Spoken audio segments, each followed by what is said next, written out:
Violent Wrestling Podcast is live and in action. I am your one of your co-hosts, Ambrose Alley, along with our other co-host, Metal Matt. How's it going? So, welcome all. Mox is taking a break for a little bit, so you're just going to be stuck with the two of us for a while. Just the two of us. Just the two of Two of us. us. That was a good song, by the way. Yeah. So you got to tell me about the G1 climax. Yeah, I got to watch that today. It was on the Access TV episode that aired Friday. It was a good match. I thought it started off a bit slow, but it definitely picked up as it went on. And Tanahashi ended up winning the G1 Classic Climax, which I'm so happy about. I wanted either him or Evil to win, so I'm glad it was Tanahashi that won. Oh, that's great. Glad to hear that. That at least something good happened out of all of this. Yeah. Ooh. Excuse me a minute, folks. Got an itch.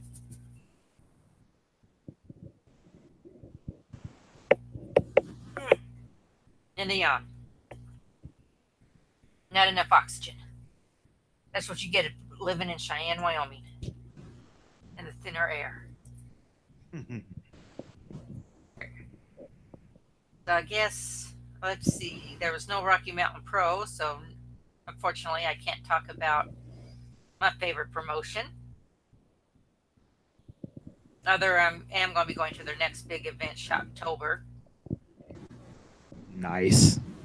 Yeah, I'll be seeing it about a couple of days when I get back from Vegas. So I'm going to be one tired puppy when I go. But I'm looking forward to it. It's their next one of their big, well, I guess you would call it, if it was WWE, it would be one of their big 4 pay-per-views. So you want to be a tired street dog, I take it. Yeah, I'll be one tired puppy dog. Not much of a bite. I'll be too tired to bite. Still bark, but not bite. So I guess we can head right into what was Raw. Yeah, like Raw was okay. Like it was just kind of there, I thought. It was Shield heavy. Oh yeah, It was Shield definitely. heavy. It does feel like they are slowly building towards a heel turn for Dean Ambrose.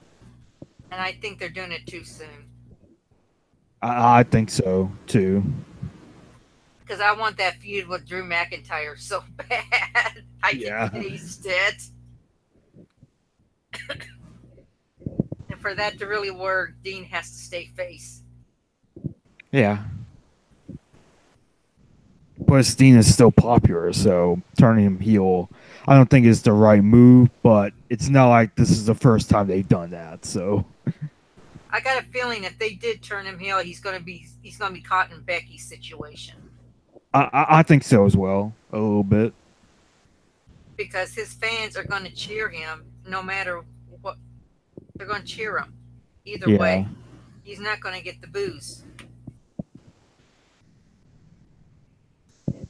He is not gonna get the booze. Yeah, No like, matter how down and dirty he gets.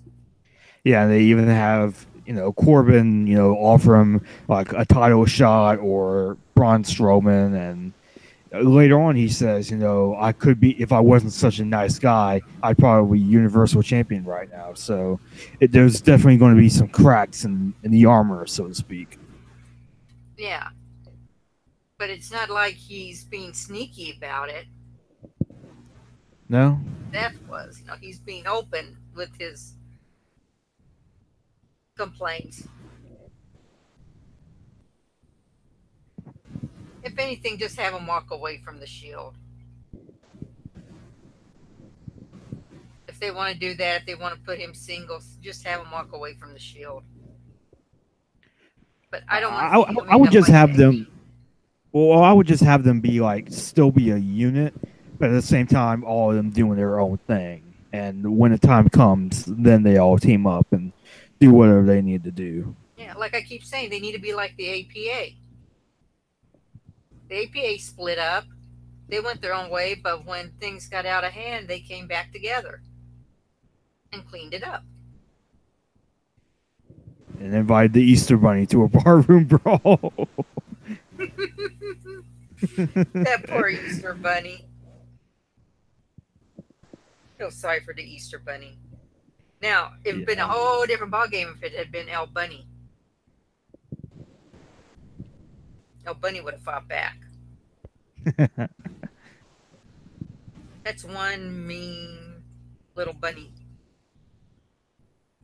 Which, for you folks, if you're not aware, that's from Lucha Underground. El Bunny. Now, let me tell you, you don't want to mess with this bunny. He's not the comedy relief. He's the one that kicks ass. Yeah.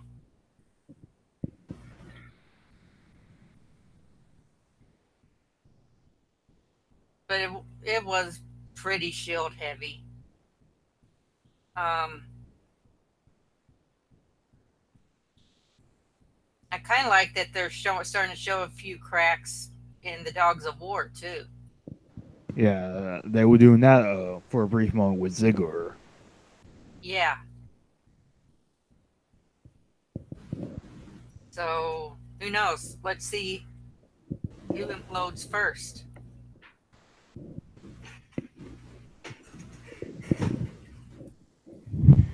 trying to remember the order of matches. I can't remember exactly what happened on there either. Like it was honestly just, like I said, it was just kind of there. It was just sort of a forgettable little show. Ruby Riott versus Ronda Rousey took place, and that was a pretty solid match. I do wish they would do more with Ruby Riott. I wish the Bella Twins would get the hell off TV, but that's a whole different story. Yeah.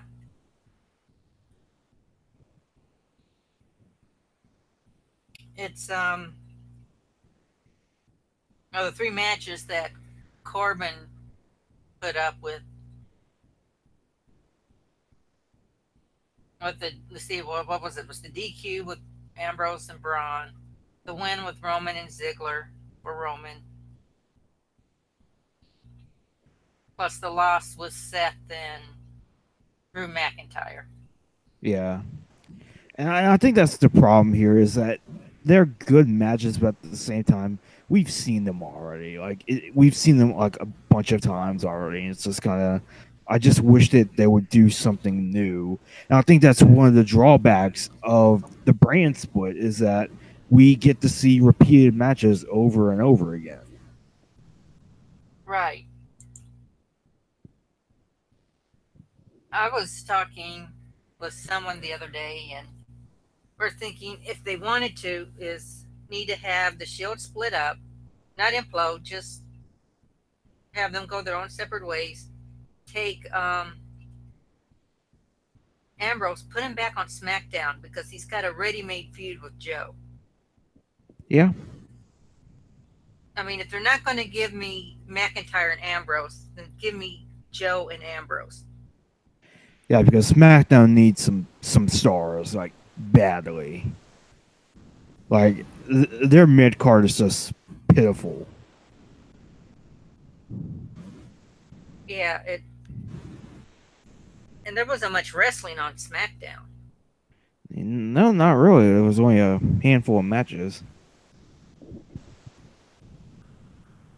And I don't like where they're going with Samoa Joe and AJ. First they're going to fire him, and then no, don't fire him. I want to beat him at Super Showdown. And I swear, I thought they were going to make it a Buried Alive match based on the AJ's promo. Oh, yeah. Which, I mean, why not? Like, why not have that match?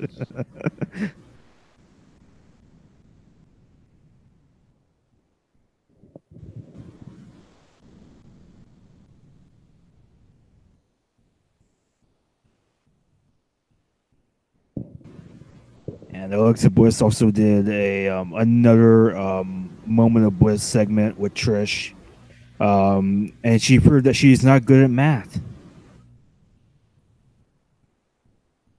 Yeah. I mean, the whole thing's supposed to be made up anyway, but still.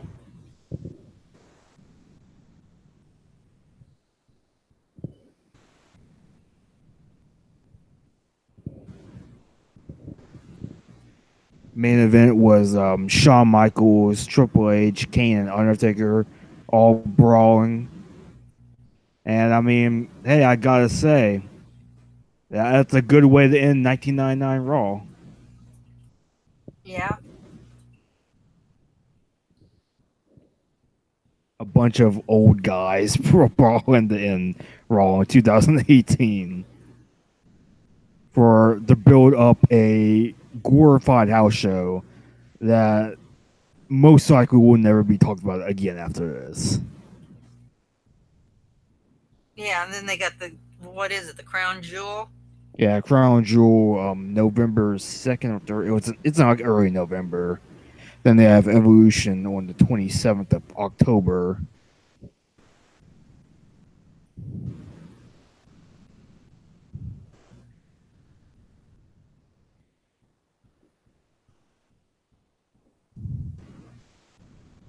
Yeah. I found the list of matches for Raw. I, boy, I shows you how much I remember. I totally forgot about Brothers of Destruction taking out DX at the end.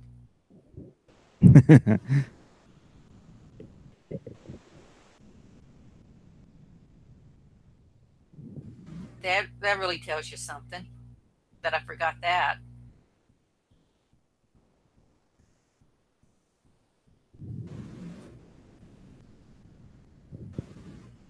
Dead air. Amazing. We need Mox. Yeah, we do. We really do. But Raw was just kind of forgettable. I mean, I can't really remember a lot of the matches on there. I think SmackDown might have been a bit better, but even still, it's a bit of a mess.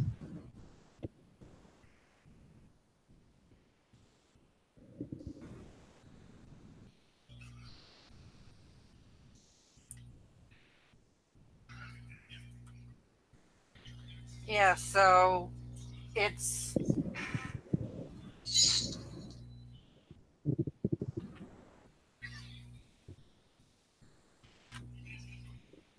I don't know what's going on with Raw. I'm not going to stay up to watch Super SmackDown or get up Oh, me early to do neither. it. Me neither. I'll I mean, watch it when I get around to it. I'll probably watch Triple H and Undertaker just out of curiosity. Maybe Becky, Charlotte, and maybe Iconics match as well. But other than that, I'll probably just kind of skip it because it really is just nothing but a glorified house show, really. Yeah. I got a feeling that's all the Crown Jewel's going to be, too. Yeah, I think so as well because that's what Greatest Royal Rumble basically was.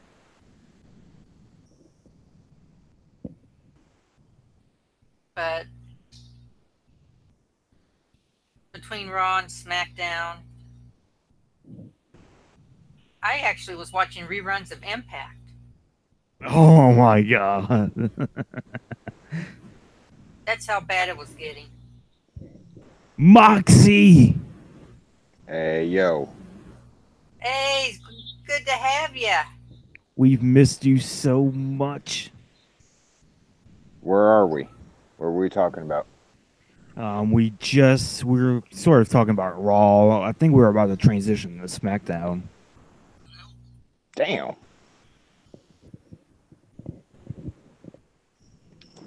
What's up? What's up? Not much, just doing a little violent wrestling podcast. Yeah, just getting our groove on. Whoa. I'll leave. No. You're here. Did I miss any of the good stuff? Well, that didn't come out right. There were some cool things about Raw. I like Dean opened the show. Sorry I'm late, by the way. My apologies. Hey, that's all right. Things. Life happens sometimes, you know. Oh yeah. I like the. I guess you guys already talked about all this. I'll make it quick. I like Dean opening the show. I like the. I've been liking it since he came back. This new attitude and his whole new level of confidence and stuff. Like I'm really digging that. Um, the Not really. I guess I'm gonna wake up at 4 o'clock in the morning and watch Super Showdown. Woohoo! You're gonna get up that early? Yeah, I guess. Maybe. It depends. I'm not gonna do it. I don't know. For me, it's not worth getting up that early for me to watch what's basically a glorified house show. Like maybe the day after or so, I'll probably watch like Iconics match, Becky, Charlotte, Undertaker, Triple H. But those are really the only matches I'm really remotely interested in. Yeah. Are we before I finish my little 30 seconds with Raw, are we gonna do some Super Showdown predictions at the end of the show? We can. If you guys want, doesn't matter to me. I can pull up the card real quick while I finish up my Raw thoughts. Glad to see Liv. She didn't do anything like physically, but apparently she's clear. That's good to see. And she has new pink hair as well. Yes, love the new pink hair.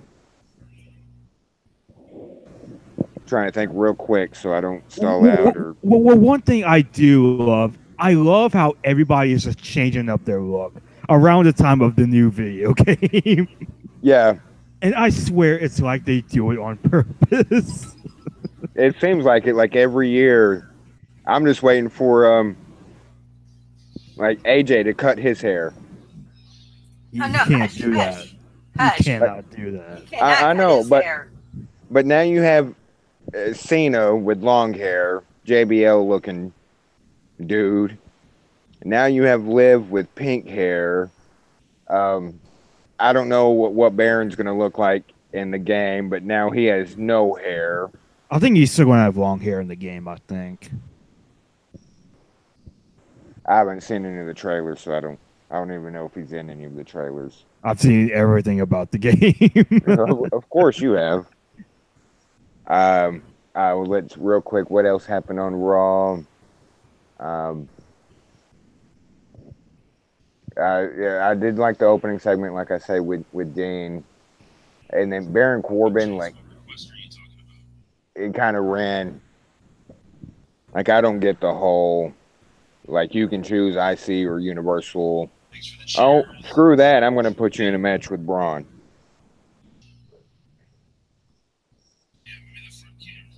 I'm trying to think real quick on my feet what else happened.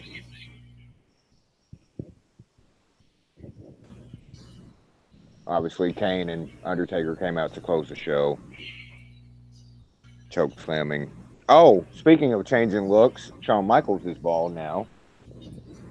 Yeah, it's so weird. I mean, I like it better than the short hair he had for a bit. Yeah. It took me a long time to get used to Triple H without hair. But I'll have to do the same with Michaels. And that bandana was just not working, like at all. Any big points you guys talked about on Raw that because I completely went from opening to close, trying to hurry so we don't stall out, since you guys already talked about it. Well, you pretty much covered what we covered.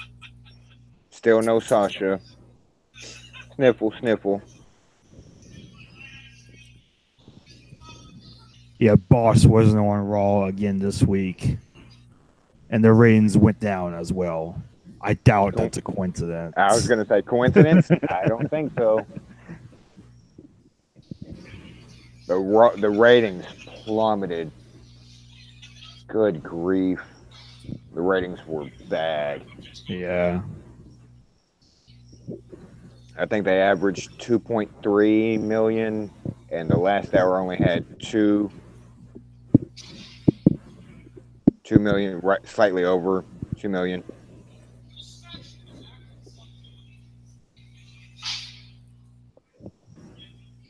Something like that. Like 2.03, I think, was the final hour. They lost 500,000 from the first hour to the third hour. If I can't remember off the top of my head, then overall it was actually a decent Raw. Like, it wasn't that bad. Yeah. Just It was just kind of there. yeah.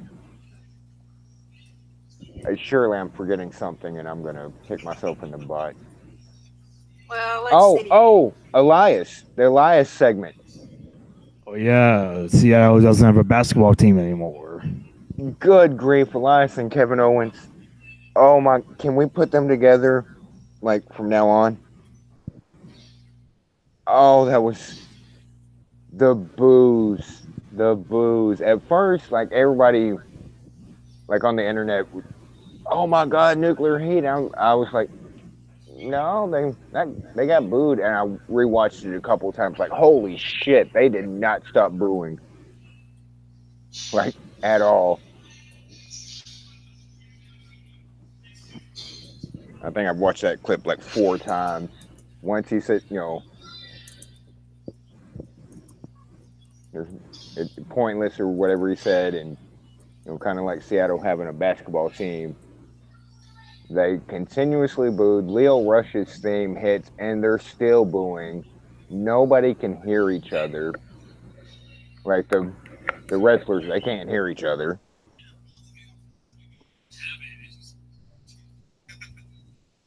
That was pretty neat. But I really like Elias and KO together. For one, they're like 2 of my favorite wrestlers, so they work together. Okay, before I spend more time trying to think of what happened Monday. Well, let's see. Cassie, what are you doing trying to get in my lap? Cassie the lap dog. Let's see. Poor Bobby Roode gets defeated by Connor.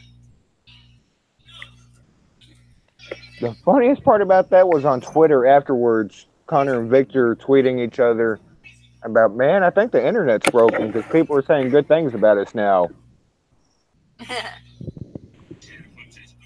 And B Team defeats the Revival. What even the hell is the Raw Tag Team division now? Like, it was getting to a point like, hey, we're going somewhere, but now we went, like, literally in a week went to purgatory hell again. Yes, just a minute, folks. I gotta fix my mic here. Thanks to Cassie. Blame the dog. It works for me. Like, they were doing so good with their tag division. Like, oh yeah, Raw has a tag division. And then they don't. What do you think about the Raw tag division, Matt?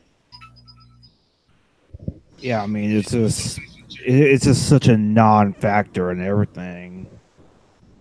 Like, it seems like the Revival were finally going to get some kind of a push. Then they end up losing to the B Team. Right, like it just. Oh. And then, I mean, and I'm Dick. As much as I hate face Bobby Roode, I like him with Gable. I like Gable. I don't like him with Gable. I like Gable with him and doing, like, kind of stealing the spotlight thing. I don't know. Like, for me, it just feels like, we have no clue what to do with these two. Screw it. Let's just make them a tag team. Just hope for the best. It works for Gable. You can put Rude with anybody, and I'm gonna be kind of male on it. Just I liked him in TNA, you know, Beer Money Inc. and stuff, but even his heel NXT run, like he should. I don't. He's so bland to me.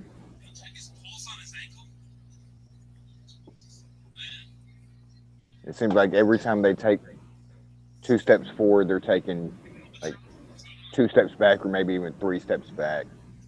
Like, hey, here's the revival. Let's push them. Let's make. And then that went away. Here's the B team. And yeah, it's a comedy act, but that so frustrating. I like tag team wrestling.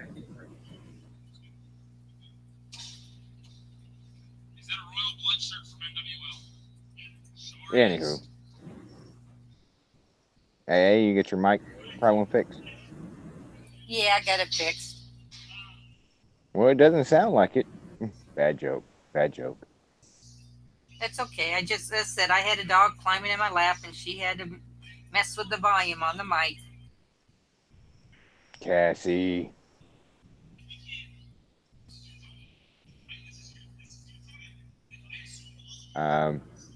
Other than that, I don't know what else to talk about on Raw.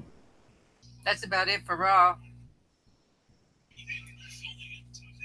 Oh, before we move on to SmackDown, one quick thing. I'm sorry, guys, for being late and rehashing things if you guys already brought it up.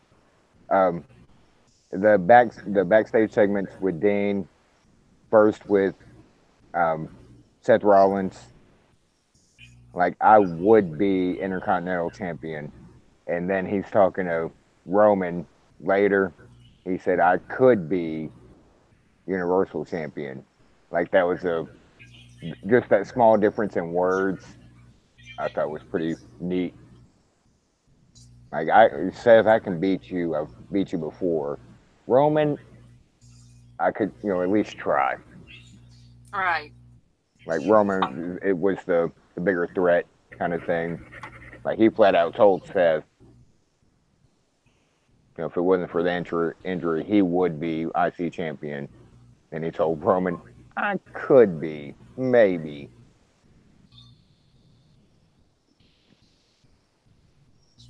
Okay, moving on.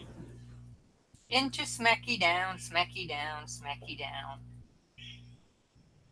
The land of the one, the only, the baddest woman on the planet, Becky Lynch.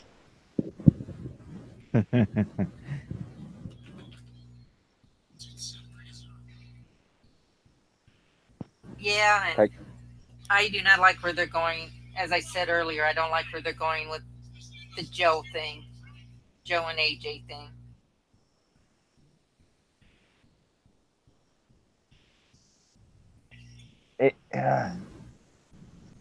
It's so on and off. This goes to like the Raw tag team division. Like every time they take steps, like then it comes back to, oh fuck.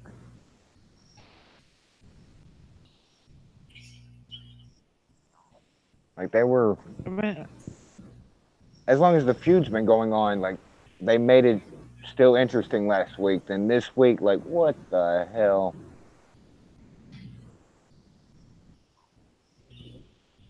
I mean, I don't really mind it too much.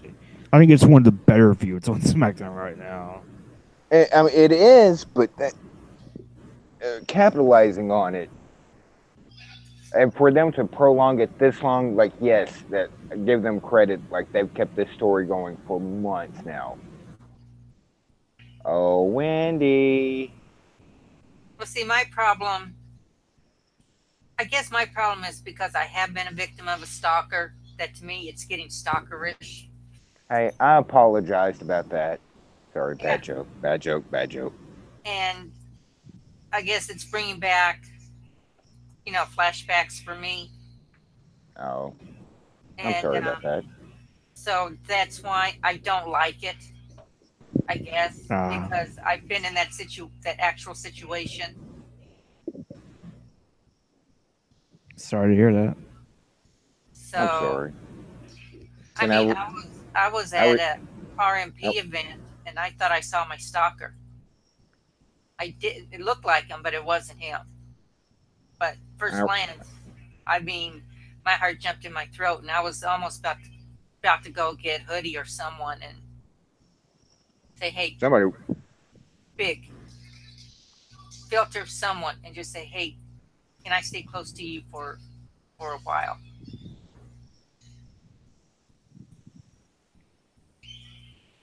Rocky Mountain Pro, like the entire locker room would have fucked somebody up for messing with you. Yeah, I know, but I wanted to get someone big and intimidating Yeah. looking, and all I could think of was like Filter or Hoodie or Naya and Matt. I Yeah. retract my joke. I'm sorry, I made a joke. Oh, it's okay. I can take the jokes. I mean, I make jokes about it too. It just brings back some flashbacks for me. So that's why I don't care for how they're going to. They could do it a different way than how they're doing it. So yeah, I'm sorry. Okay, I'll get off my soapbox. No, it's not a soapbox.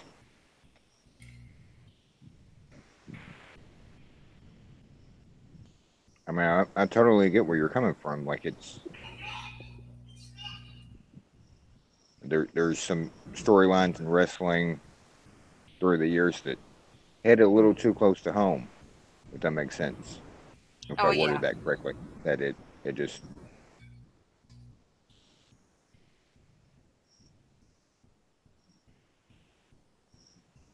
one for me was many years ago. I think was it '99. Matt would have a better memory than I. Um, or was it after '99? The the Giant, Big Show, and the Big Boss Man. Um, Yeah, that was 99. okay, the dad's funeral and everything. Like at the time, that was like, nope. Looking back at it all these years later, we're almost on 20 years. Like, okay, like maybe it wasn't that bad, but at the time, like, fuck this. Like yeah. that, I just thought that was so distasteful.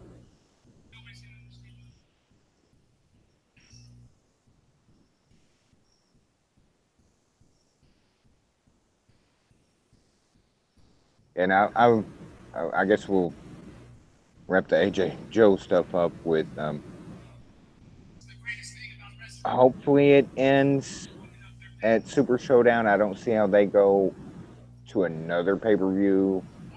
Oh, I'm sure they'll go to Crown Jewel, but that's going to take a lot of work and to get another month out of it.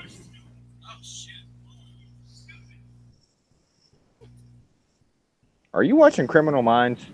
Nope. Who? What show are you watching that just said, "Oh shit"? That was Hoodie. Oh, you're watching. Okay, you're watching Twitch. Hoodie's on a roll again.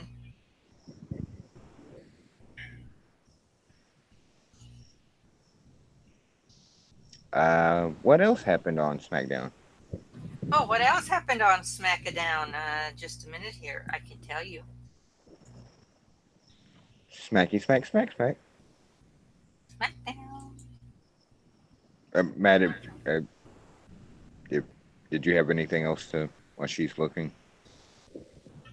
Oh no, I don't have anything else to say about the Joe and Styles feud, or the angle that they did on SmackDown, I should say. Trying to think what was next. I want to say the New Day segment was after this one, but I can't remember. No. It was Carmella and R-Truth and Selena and Almas in a mixed tag match. Oh yeah. Can we just keep R-Truth and Carmella together like forever? You mean for Fabulous Truth? Yes.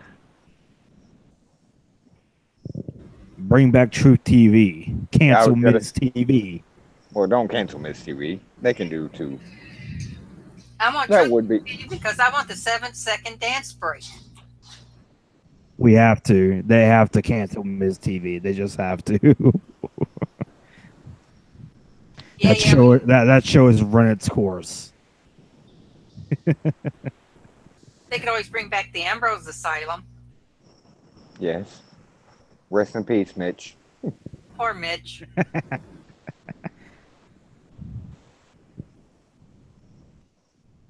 Then there was also the night in Milwaukee.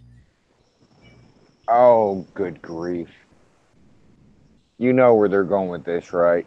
Yeah. In case people didn't watch it, Aiden English has his camera on. He's practicing whatever song he's going to sing, supposedly in Milwaukee, but we all know it wasn't actually in Milwaukee. In his motel room, and he's digging on Milwaukee sports teams and everything else. And there's a knock at the door, and it's Lana. And Lana walks in, and cut story to short, says, "I want you," and then the tape stops. You just by how the tape stops, you know there's more to that sentence. It wasn't like you already know it wasn't in a sexual way, but Or was it? You know better than that. Hey, you never know. You never know. But then Aiden's supposed to reveal the rest of the tape on TMZ or something. This is so.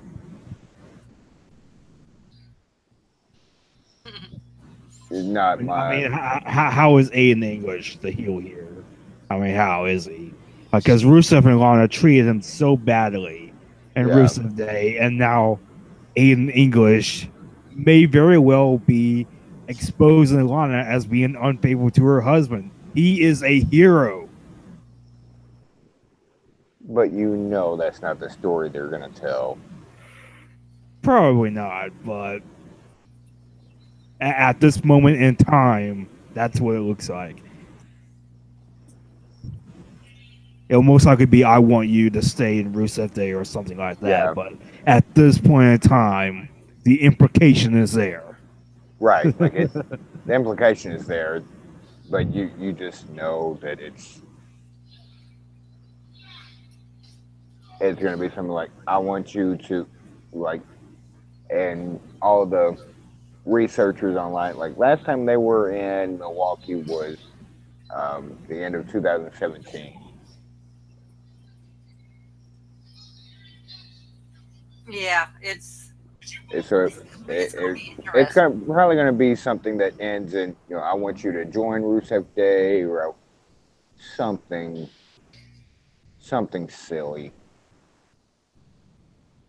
And poor Lana, why does she always have to be in these angles? Rusev, for that matter. We've already done this with Summer Rae. We've already slut shamed Lana with The Rock. And we had to do that horrible thing with Ziggy. Yeah, it's just so.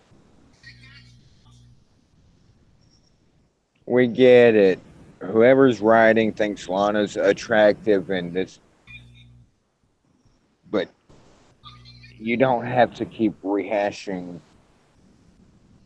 that she sleeps around, or even imply that she's sleeping around. Like, no, she's not good in the ring. Like, she's actually improved a little, but you don't have to do this time and time again.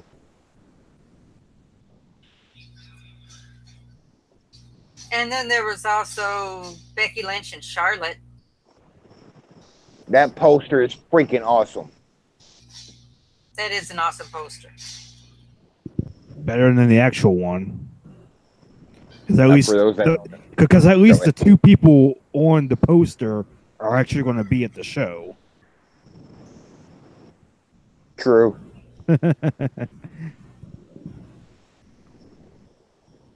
For those that again didn't see, Becky had a quote unquote surprise for Super Showdown Saturday's show, and the surprise was a poster of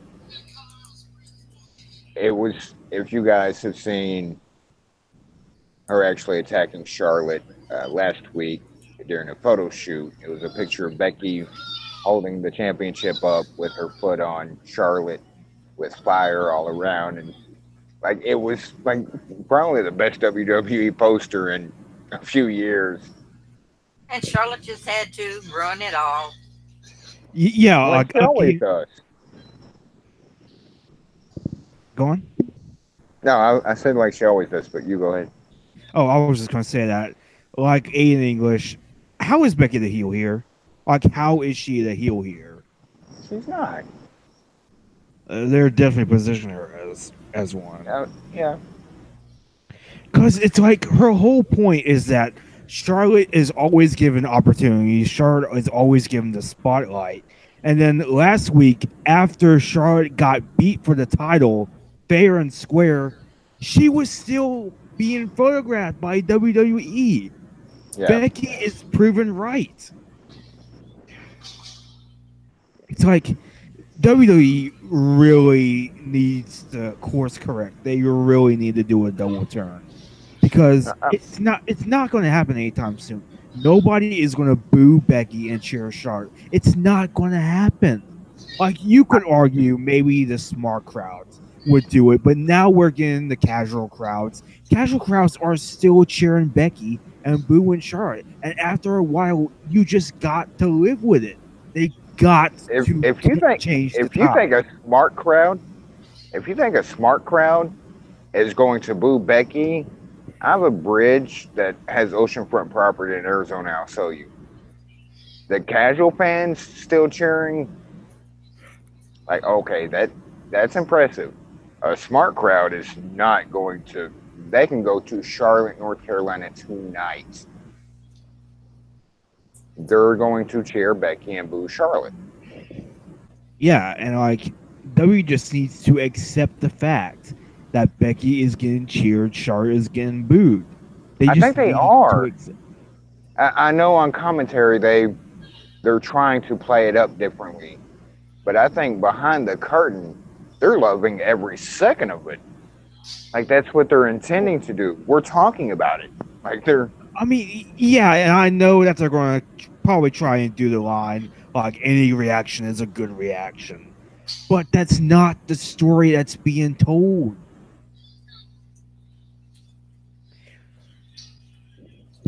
Because you have Road Dogg on Twitter Right. going, I don't see her as a heel, and yet the commentators are treating her like a heel. It's like the entire writing of this show, whoever writes this show has no clue how face heel alignments work. No clue at all.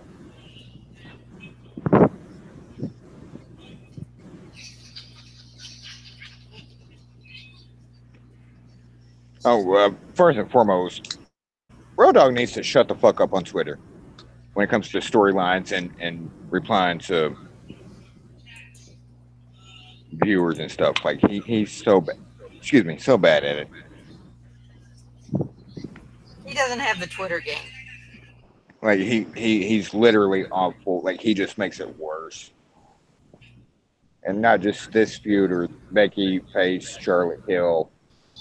Like he is so bad at responding to people on Twitter. Like it's just every single time it doesn't even have to be a response. Like just a tweet. Like dude, just shut the fuck up. Like you're.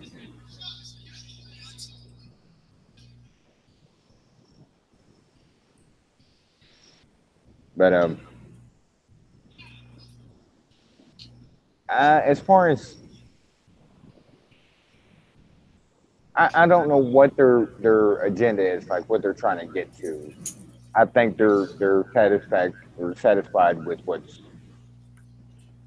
is happening with the response that is given.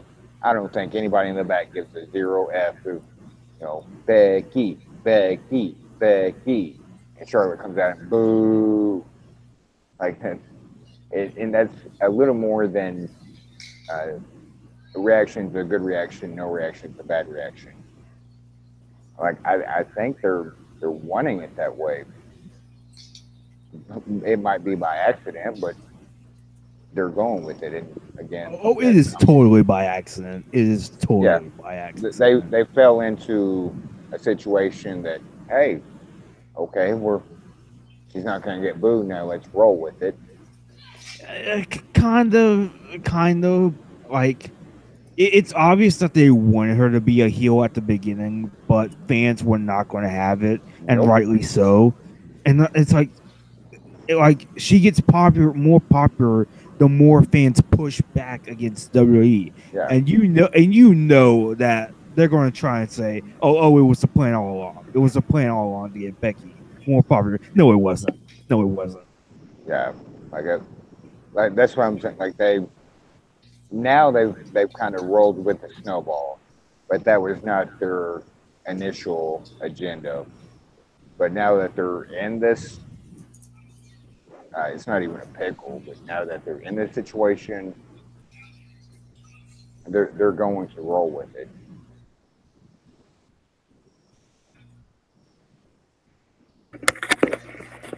Just my thoughts on it.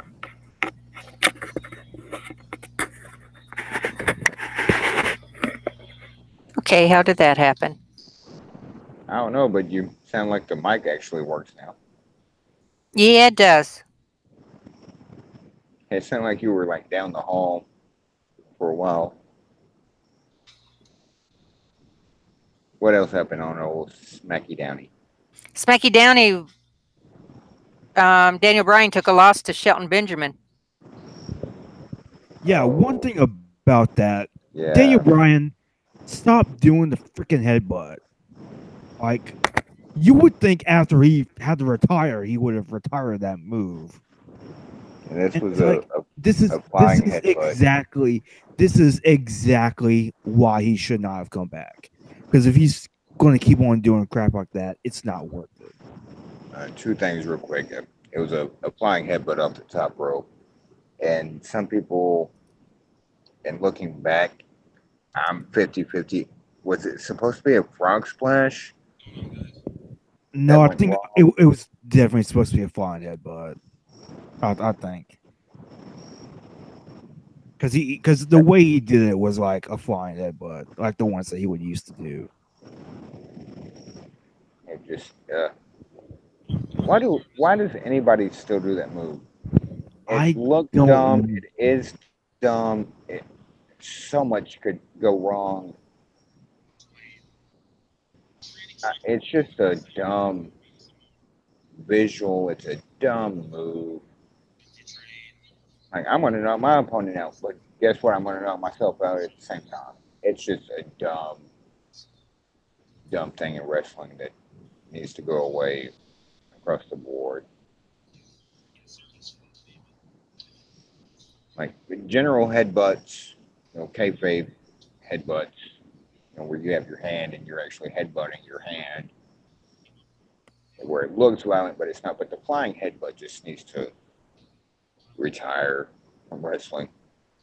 It's just so, yeah.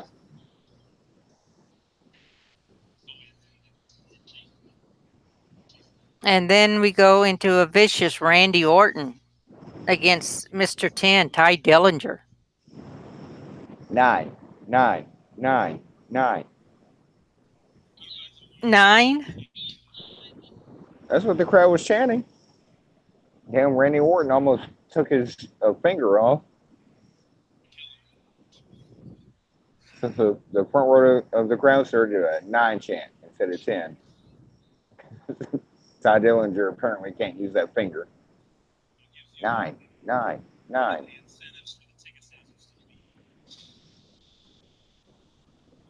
This is always my favorite Randy Orton. Sadistic Randy Orton is my favorite Randy Orton. This is Randy Orton. This is who he is. And I love it. I love every second of it. I mean, this is the Randy Orton I've always loved and I can always get behind. I can't wait to see how he's going to make his next opponent suffer. How vicious he's going to get. I know I'm in the minority. I like Randy Orton regardless. Face, kill. I'm in the minority. I've always stood behind Randy. I don't know what it is about him, but and yes, I will concede, motivated Randy Orton is so much better because sometimes he does phone it in and put on some boring matches. But this Randy Orton, like, keep this Randy Orton until he just hangs up his boots, please.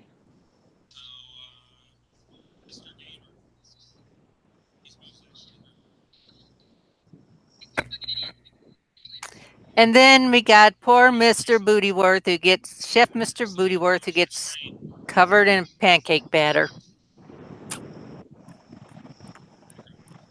New Day Cooks. New Day Cooks. Day Cooks.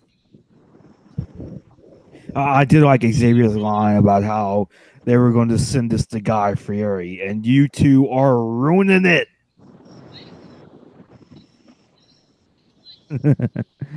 We're ruining it. How the bar is ruining their whole cook-off. Oh. I think AA thought the same thing. Like, how are we ruining it? You're talking about the bar. Yeah, Yeah, we took it the same way. Like we were like, what did we do?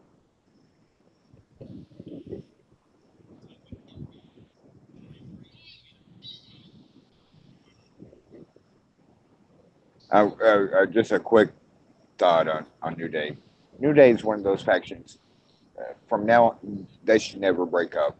Like, do their solo thing, but there should never be a New Day breakup angle.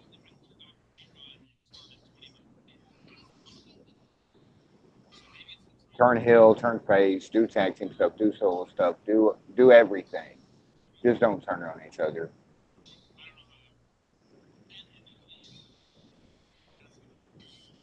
No sense in it.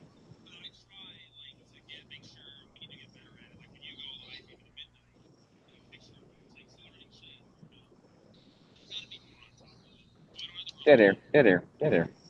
No, I was just waiting for you guys to talk about New Day Cooks. Oh. Well, Matt said we ruined it, so. No, the bar ruined it. And then, of course, Asuka submitted Peyton Royce. WWE, let the Iconics win a freaking match. I mean, come on.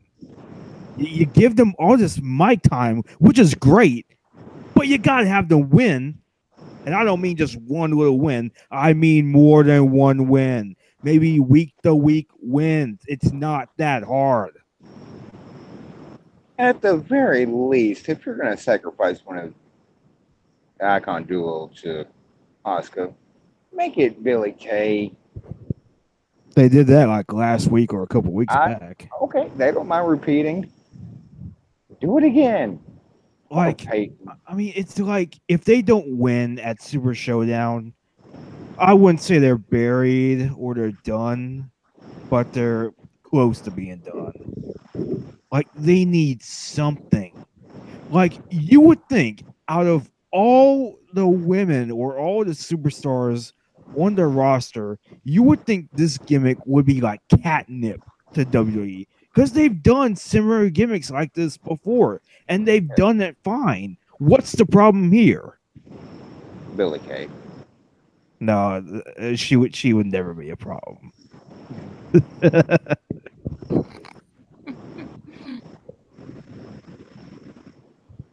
I will post that gif of Billy Kay dancing. I will do it.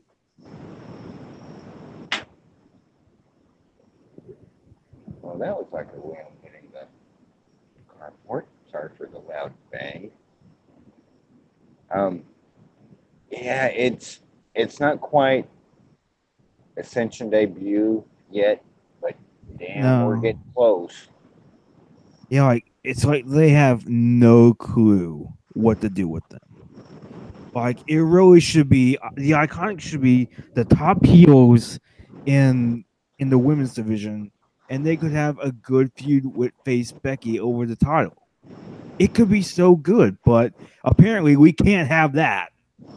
We can't have nice things, Matt, because the SmackDown writers have no clue what they're doing. But see, and here lies the problem.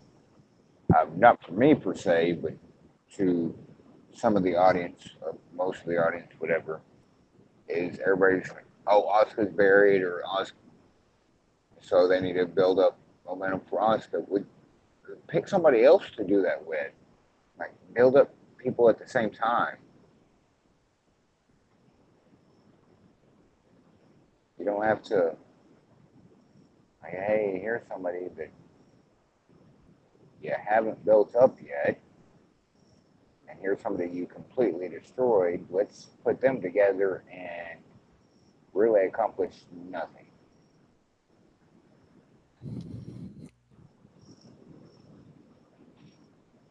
Okay, Asuka beat Peyton Royce. And we've covered all the matches. Yeah.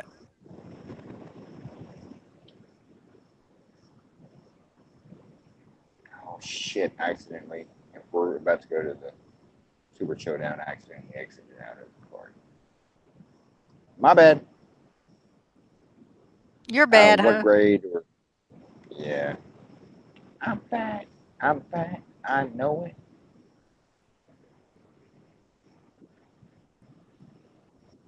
Sorry, Pat. Weird Al reference.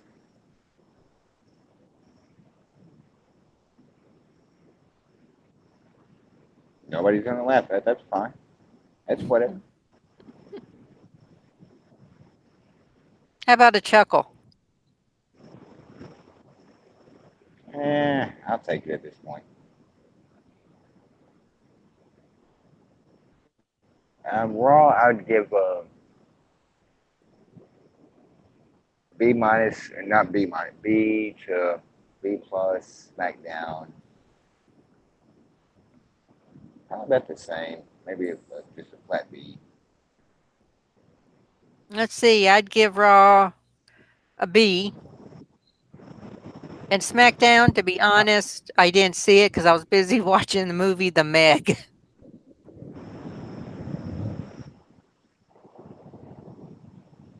Well, what? Okay, first of all, Matt, what grade would you give each show?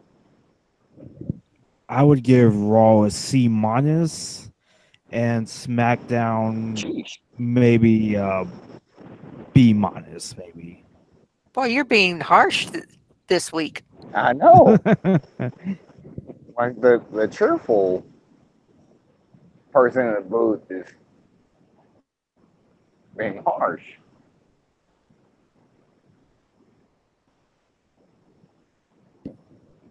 But yes, I had to go see the movie about the shark. I mean, when you have sharks.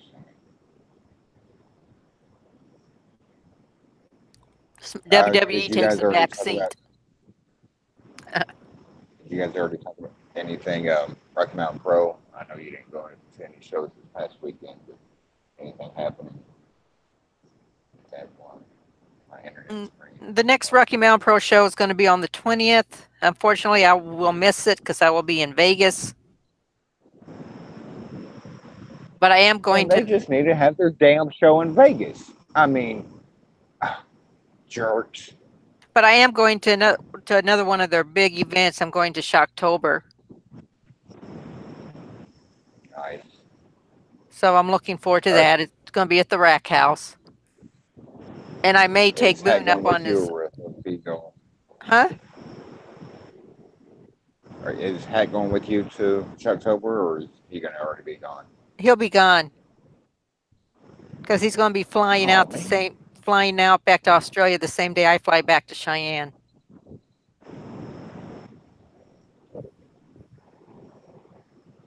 That'd be really cool for both of you guys to watch a RMP show together.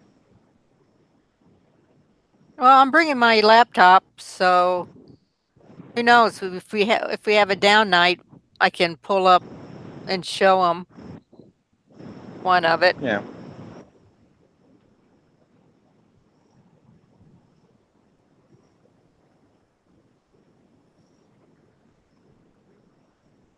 I've noticed not just the wrestlers, but Rocky Mountain Pro itself has gotten a lot more active on social media the last couple weeks or so. They already were, but now it's at least, or that, or I just don't get on social media enough where my news feed, like my timeline is, Hoodie. I told you. He's been on a roll. He's been on a roll for the past week or so. Hoodie from Left Coast Gorillas. Like he is just wow. If you're listening, you have Twitter. He's at Hoodie HOODIELCG. He's just been he's always a fun follow, but this last 5 days or so, like he's really gone off on, like, holy shit, Hoodie coming down. Hey, Vlad was funny too, because he pointed out another thing, that Vlad went to his first NFL game, and he went and saw the Broncos, and he said that his $4 water tasted like a $1 water.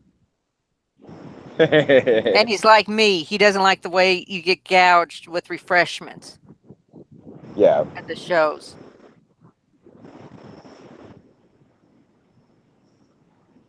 And this $15 beer tastes just like the $1 beer I can buy at my damn beer store.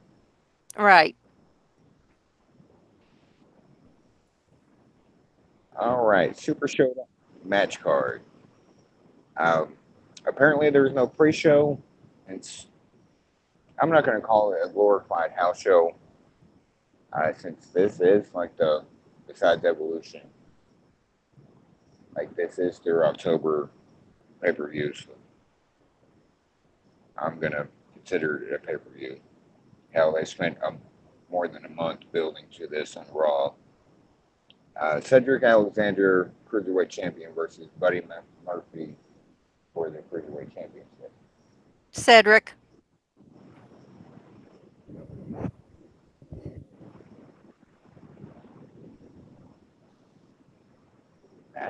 I'll go with Cedric. I think Cedric, but man, it'd be awesome if Buddy won. Buddy's from Australia. It'd be awesome, period, because Buddy's been doing lights out shit since he came to 205 Live. But it would also be awesome for him to win in Australia. Shit, can I call a push on this one? I'll screw it out. I'm going to be wrong, but I'll go Buddy Murphy.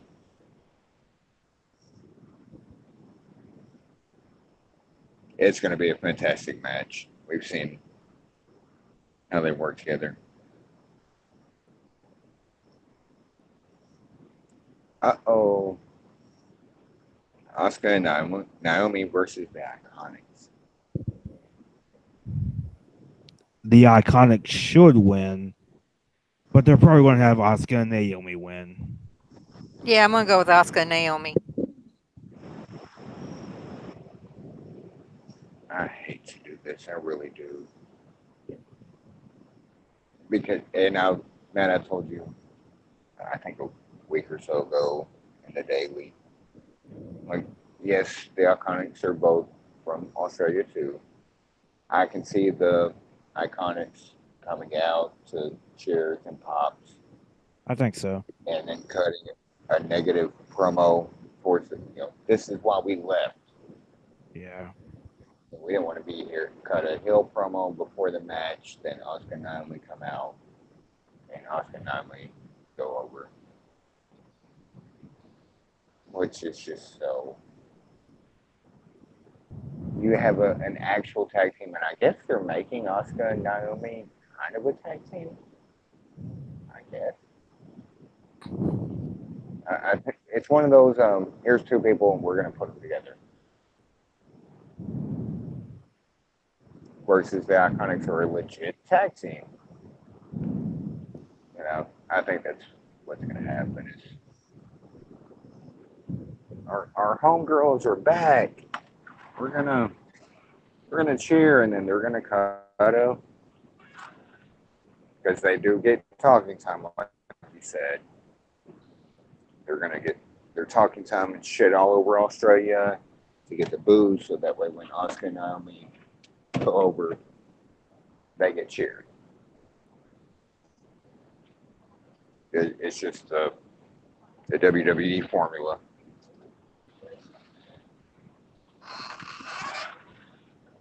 And then Daniel Bryan versus The Miz. Oh, this And one. this is whoever wins this gets number one contendership for the WWE title. Brian, because Miz needs to stay as far away from the WWE title as humanly possible. Don't be biased or anything.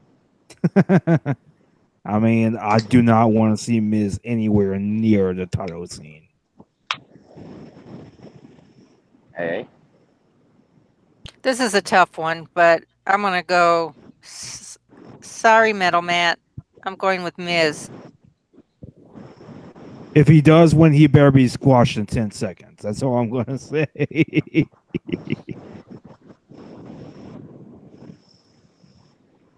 see, this is where a later prediction comes into play.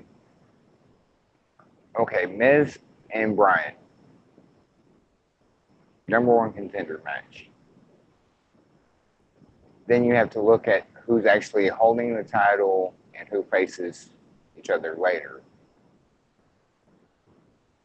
Oh, this might be the hardest one to call, not based on the actual card or the event, but going forward storyline wise.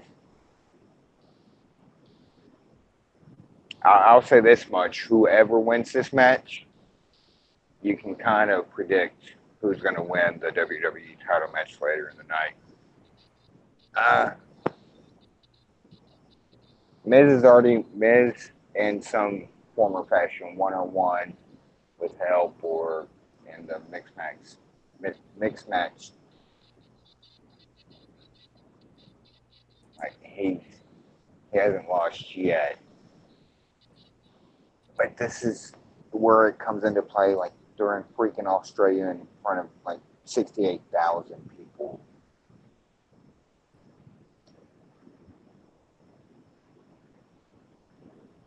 Shit. My mind says Miz all day, but in my other mind, it's way behind my mind.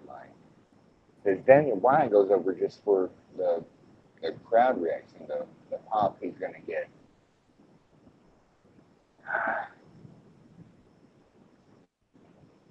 Damn it, I hate these kind of shows. I'll go Daniel Bryan. I think Miz, but just for record's sake, I'll go Daniel Bryan.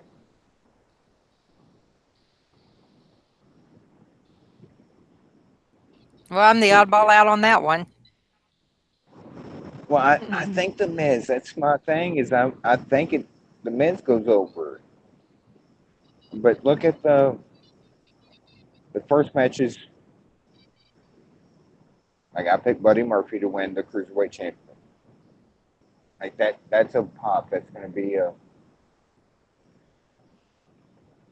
But then I have the Iconics losing to Asuka and Naomi. Did I skip New Day in the bar? I sure did. We'll go through that next. Um, if this was any other circumstance, I'd go Miz all day, but it's not, and we don't know like when Daniel gets his title shot. Like, is it not a Ring of SmackDown? Is it at Crown Jewel?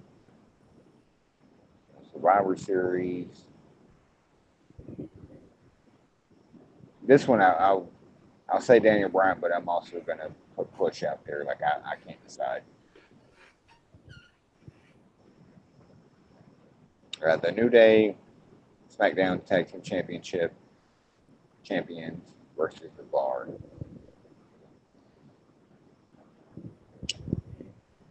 New Day. They really need to just break up the Bar at this point, really, because they've run their course. It might be the easiest one in the entire card. So New Day retains here. I'm with New Day. I'm with New Day retaining. And to your point of New Day breaking up, we all know that Sheamus is dealing. He's on limited time. I mean, I know, but I'm just tired of the Bar being in the title scene like every freaking month. Oh, I get that too.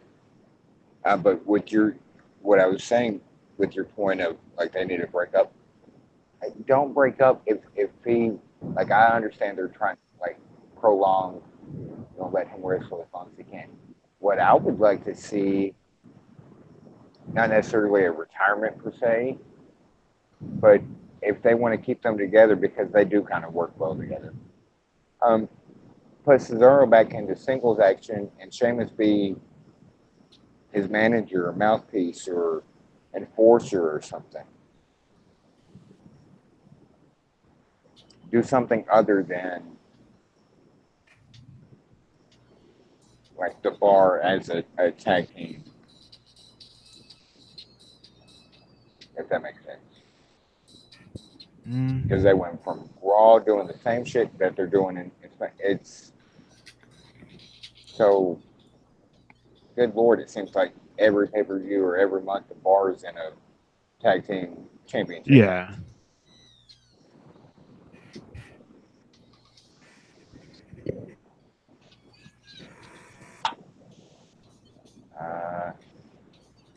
So we all went New Day on that one. And then this was so random until Monday. Like, so random. And then this Monday solidified the Hills as a team. John Cena and Bobby Lashley versus Kevin Owens and Elias.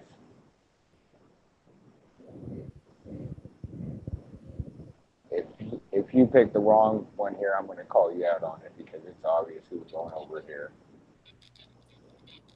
Lashley and Cena.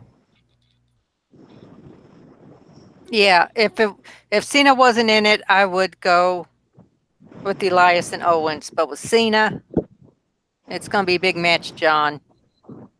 Yeah, if Cena's not losing in Australia in front of 17, it's not happening. It is not happening. I don't give a damn if it's a tag match or not. The better question here is who he's the pin, Kevin Owens or Elias. I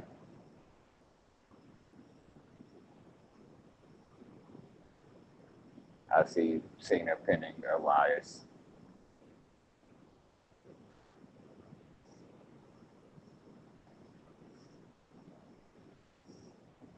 There's no way they're making this big to do and Cena not going over.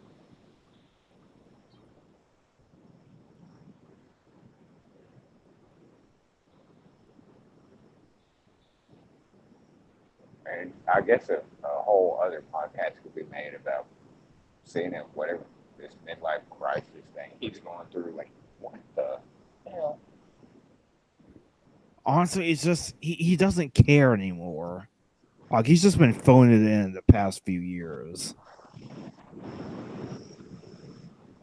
He really had, and which is such a shame because his United States Open Challenge was the greatest thing of 2015. Like, it was like you look forward to it every week, and it was an awesome match every week.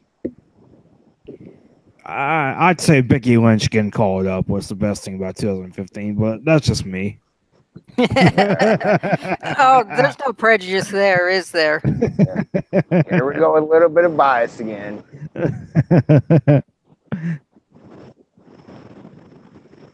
But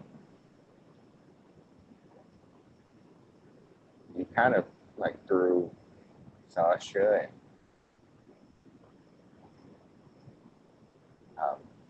crap. Sorry, I was reading and trying to talk at the same time. Well, Sasha, Charlotte, everybody under the bus because they all got called up at the same time.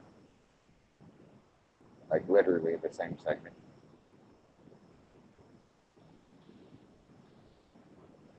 But that's okay. We'll let it slide. I do agree with you though. That was an awful segment. Like, why would you call them up and put them into trios? Just that's a whole different. So what's next? Speaking of which, Huh? I was going to say, speaking of which, Becky Lynch, SmackDown Women's Champion versus Charlotte Flair. There's probably going to be some kind of no contest finish or something like that, and it goes through the evolution. Becky's going to hold on to it somehow. She better. Yeah, So I'm going to say Becky. Becky. And we know okay, Metal Matt's. Oh, yeah. He wants Charlotte Penn clean as a whistle, like just knocked out right off the bat. Next. Now, this might be interesting. I think it's going to be the same reaction. How the crowd reacts to quote unquote heel Becky versus quote unquote face Charlotte. I think we're going to see the same thing we see in the States. Becky's going to get cheered, Charlotte's going to get booed.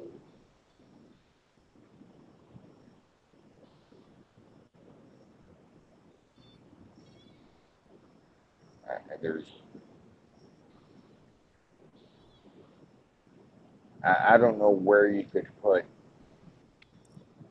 like what country you could put Becky in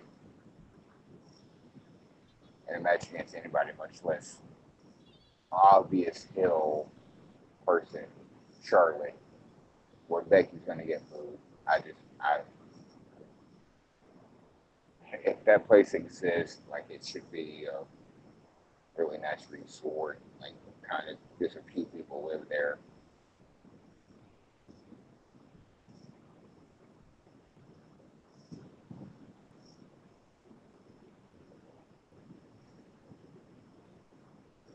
So well, I'll pick Becky on that one.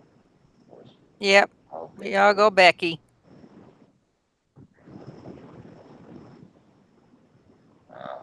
Ronda Rousey and the Bella Twins versus the Riot Squad. I know who I got a feeling I know who's going to win it, but it's not who I want to win it.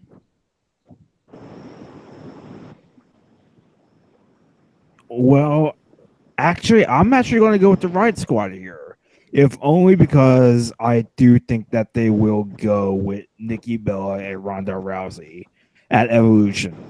That's not what they should do, but I think that's what they're going to do. And I think this match is going to be the first match. So I think the Riot Squad end up winning. I want to see the Riot Squad win it. I want to too.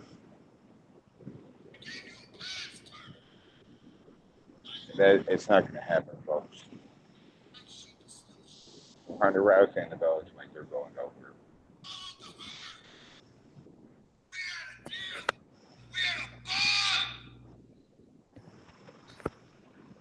The hell is that?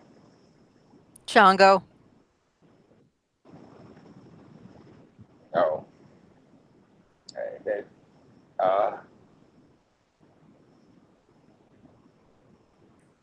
this match. Why is this match happening? I mean, obviously, like Matt's point, from rumors and everything, like they're supposedly going to do a Nikki Bella versus Ronda at Evolution. And again, my question is, why is that match happening? What the?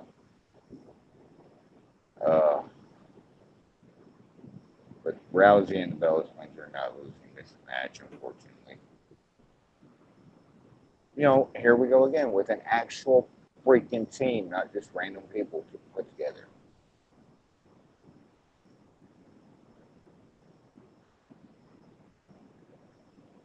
There's no way. And it kind of makes me sick to my stomach, but there's no way they're not going over.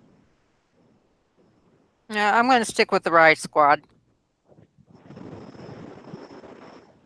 It may be wishful thinking on my part, but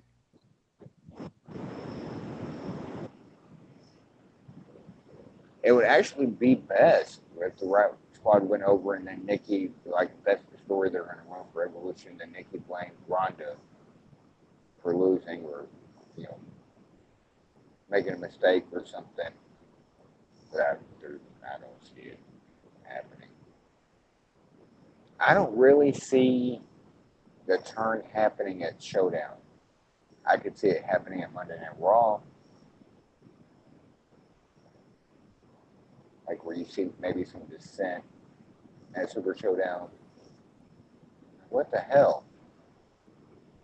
And then they have to follow it up Monday.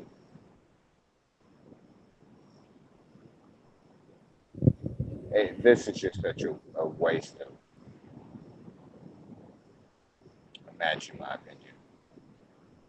I think so. I think they should do a stipulation where the Raw Women's title is on the line, and Ruby ends up getting the pin and wins the title. Wouldn't that be amazing? yeah, it would. Absolutely. But it's not going to happen. Make it happen, Well, WWE. Make it happen.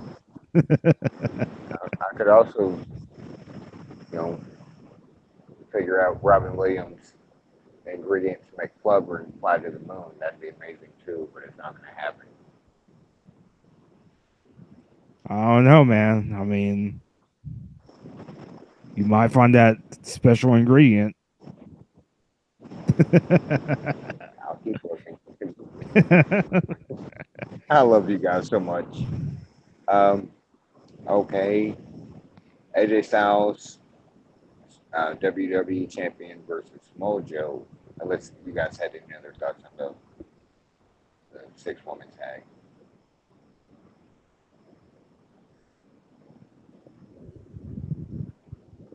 And apparently that's a no. So AJ Styles, WWE Champion versus Mojo. I think Styles wins here and it ends the feud. I agree. It's I don't see them having him drop the belt yet. Remember my thing from earlier, the Daniel Bryan versus The Miz for #1 contender. Depending on who wins that match, or could change the outcome of this match, like theoretically. Maybe. The only reason, for one, I want to see Samoa Joe as either, I want to see him a main roster champion. Yeah. some form of fashion. I just don't know if I see it happening here. I don't think it happens here. But then what does Samoa Joe do after this? He goes for the U.S. Championship. I mean, I can get behind Samoa Joe versus Nakamura.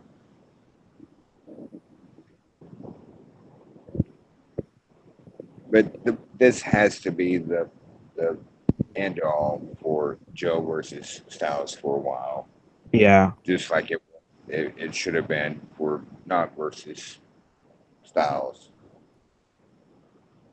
I'll go with Styles. This is another hard one to call because I wouldn't mind going back to the old days and Daniel winning the number one contendership, Joe winning the championship, and they have a match in Survivor Series. If you haven't seen Ring of Honor, Samoa Joe versus Daniel Bryan, they're not the same they used to be, but they could pull it off. They're freaking Daniel Bryan quit doing them flying headbutts.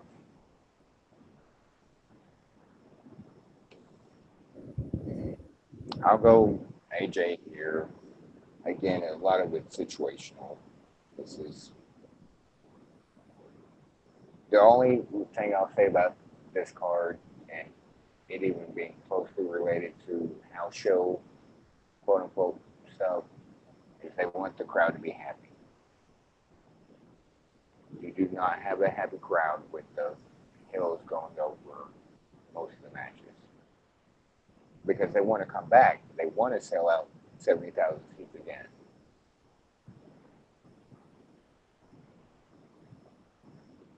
They sell out I think it's 68,000 actually.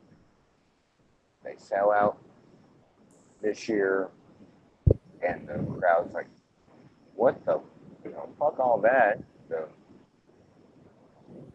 All the people we didn't like won. We're not going to go next year. I'll go AJ here, but man, it really needs to be on somebody else. And Samoa Joe would have a. Let them keep it till December or so, or Rumble.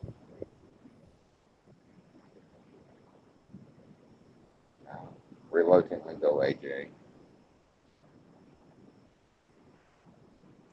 And we have any other thoughts on that match? Not really. The Shield versus the Dogs of War. Braun Strowman, Dolph Ziggler, and Drew McIntyre. I'm going with the Shield. We don't even question who goes The over Shield. there, right? Yeah, the Shield. It shouldn't even be a second thought. Like Shield's going over. Now the question is, does anybody turn after the Shield win? No. And when I say anybody, I mean all 6 men involved. I don't see it happening here. Yeah, same here. I don't think it happens here. I don't think it happens here, and the Shield isn't happening here.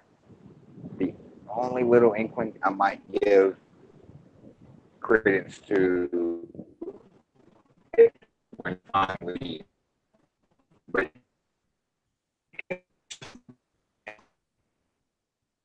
are turning on Dolph. Well, Ziggler's going to take the pin. Ziggler that's why he's in the match.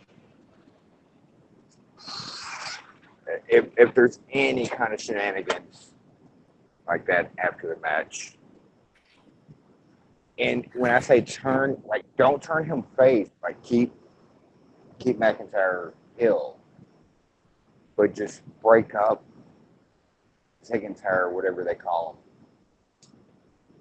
him. But then you have a problem of they're the current Raw Tag Team champions, and they're not. This should find this kind of show.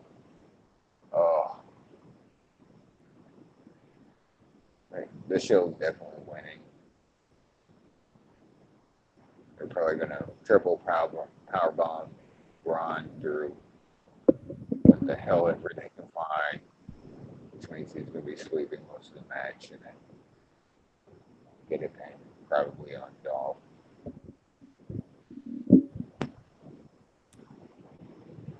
And then the main event we've been hearing about for 2 months, The Undertaker versus Triple H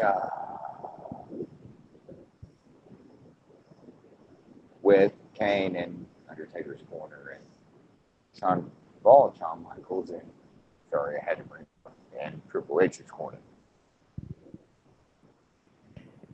Undertaker wins.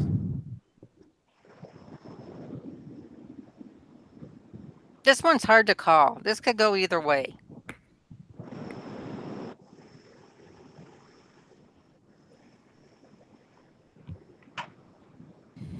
I'm going Taker here. Again, this is this whole card is kind of hard to call because of what the event is.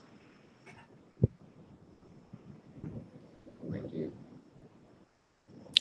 I think it's going to be Taker because that'll send the crowd home happy. Right, exactly.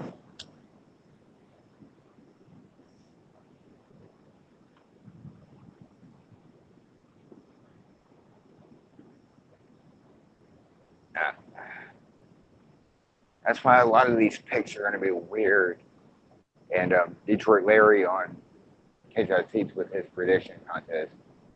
Like, this is the most. Even like the shows I've done before, the MSG show, the Beast in the Middle East, the first, the Greatest Royal Rumble. This might be the hardest card to call because what are they going to do? Like, are they in their minds? Is this a one-off, or are they trying to make this a yearly event or something where they? It's just so weird.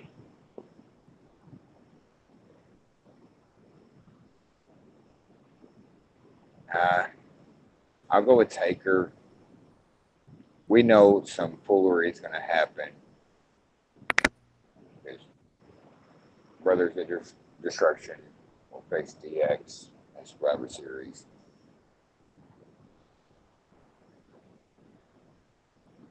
Either during the match, after the match.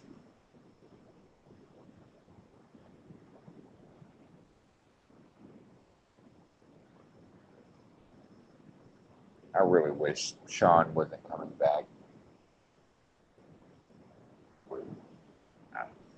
Money's money.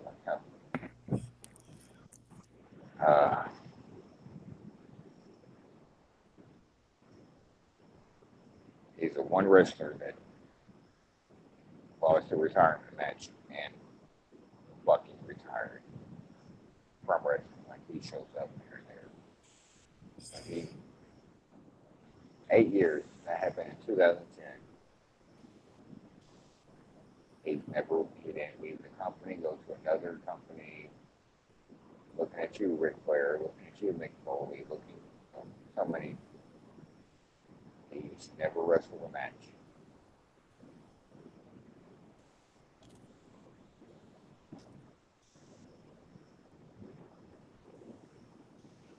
Terry Funk has had a retirement match, probably in triple digits.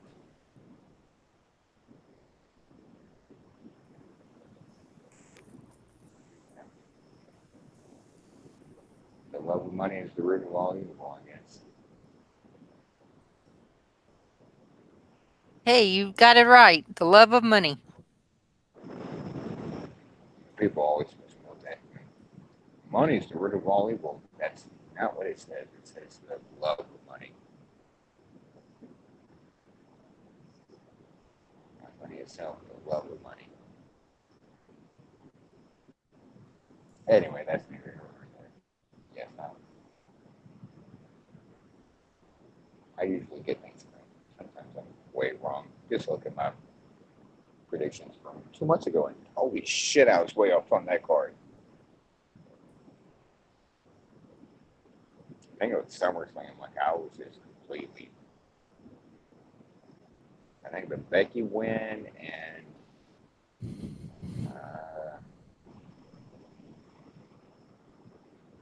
Daniel and Brie going over. No, because I was wrong on that too. There were like 2 matches out of that entire card when I went back and listened. Damn, I was way off.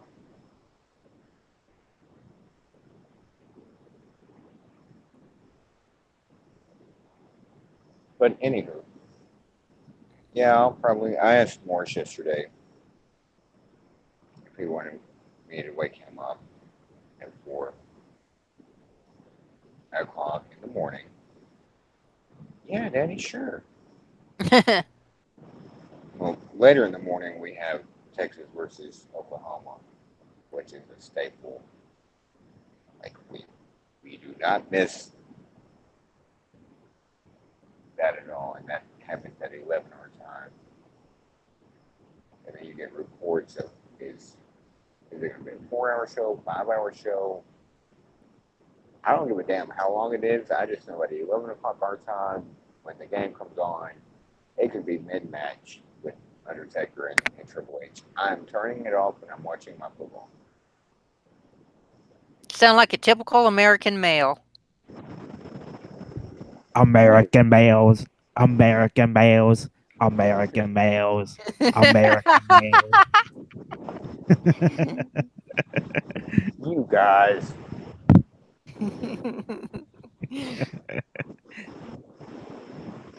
And the card's not bad, like at all. Some of the only thing, and I said this last week, and I think the week before too, is doing so much at once. It's kind of hampered the weekly shows. Like they're promoting. At one time, they were promoting 4 freaking events at once. Super Showdown. What was last month's pay-per-view? Hell in a Cell, was it? Anybody? Matt? Yeah. Matt? What was last month's pay-per-view? Hell in a Cell. So they were promoting Super Showdown, Hell in a Cell, Evolution, Crown Jewel. So like all at once, like categorized.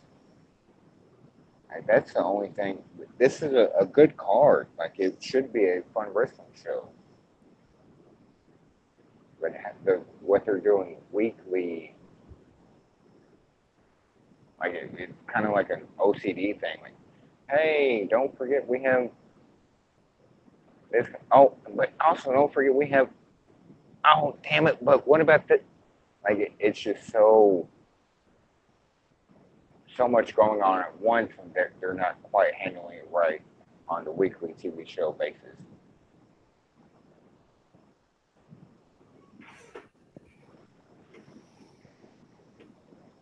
Like Super Showdown should not have been looking at you, Taker, and Triple H. Like that was the main focus leading up to a pay-per-view that was about to happen.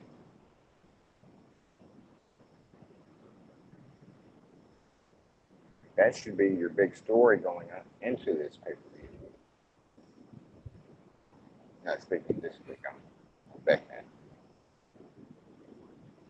The Hell in a Cell should have been the big focus, not. Anyway, this is a small card.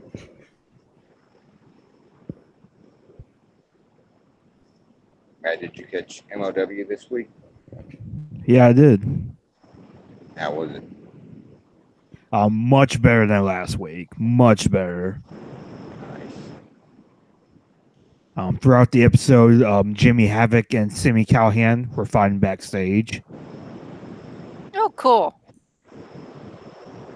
Of course, First match was just naming them and yeah, just knows like violence is occurring. So, oh, nice. yeah. First match was Jason Cade versus Myron Reed, and Jason Cade ends up winning. It was a good little match. And then the main event was Ray Phoenix versus Low Key for the MLW title. That was a pretty good match as well. The finish was actually kind of interesting. The finish came when Selena Di Garenta ends up removing Phoenix's mask, and Low Key ends up winning. No way. Yeah. So Low Key's the new MMW champion. Oh no, he's been MLW champion for a while now. Yeah, I'm because he beat Shane Strickland to win it. Yeah, I got that completely backwards. And tomorrow they're actually going to be taping a new MLW big event, which is called MLW Fury Road. Nice. I'm trying to think of the card off the top of my head. It's going to be Sami Callihan versus Jimmy Havoc in a spin the wheel, make the deal match.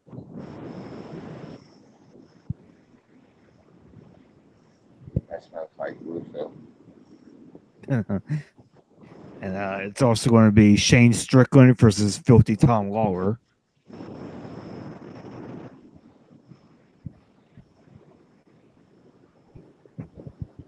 And it's going to be MJF versus Jimmy Yuta versus Jason Cade in a triple threat match for the MLW middleweight title. Yeah, MJF just, let's shoot my language. Can he fuck off already? Yeah, definitely. I don't like him at all. Same. And when he made #1 for CCW rankings last year, like, wow, gosh. I mean, and this is one of those things where, like, he's good. I just don't like him. I don't even think he's that good, to be honest. He's decent enough, but good grief. All right, so I got the rest of the card here. It's also going to be LA Park versus PCO.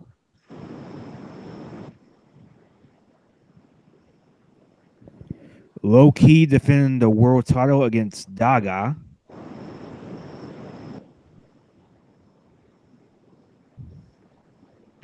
Heart Foundation versus ACH, Rich Swan, and Marco Stunt.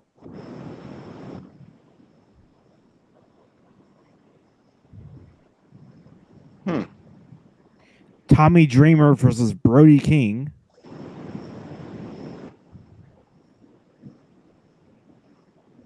El Hijo de LA Park versus Sammy Guevara. Joey Ryan versus Richard Holiday. And Smash and Dash Connection versus Samoan Island Tribe. And also Simon Gotch's challenge that he always does. So it's a pretty solid card. Yeah, they seem to book decent wrestlers like all the time. Oh yeah, totally. Like they have a pretty good roster. Hoodie's gone against ACH. Hey, what's with the it's Hoodie against Jimmy Wyatt in Denver. You mean Jeremy Wyatt, and it's in Kansas City, or not Kansas City, yeah. but it's in Kansas. Yeah. What the hell? Hoodie wrestles all over. I know, but he's gone after Wyatt. Like speaking of like the last 5 days to a week, a lot of his tweets have been about Jeremy White. Like, damn, That's hoodie for you. he is not playing. I don't even know who Jeremy White was to Hoodie's tweets. Like, holy shit, he's gone.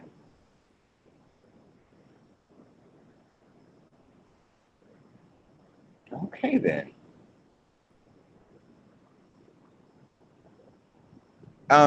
Wasn't it disclosed this week that Jimmy Havoc, Matt, speaking of MLW,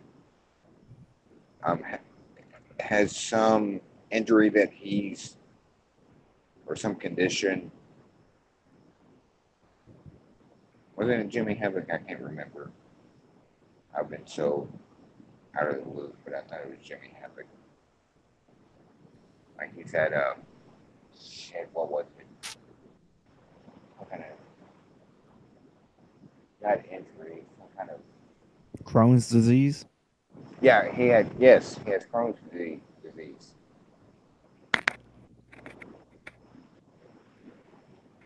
And he does that shit? Yeah. Wow. So yeah, they do end up taping MLW Fury Road tomorrow, and I'm guessing in a couple weeks that they'll start airing that. This Friday, I think might be the final part of MLW War Games. I could be wrong, but I think it might be. This Friday, the main match on the show is going to be LA Park versus Pentagon Jr. in the Mexican Massacre match. Oh.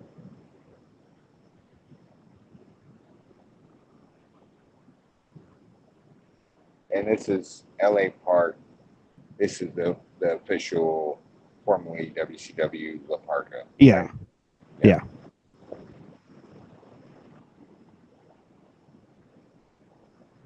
Chairman of the board.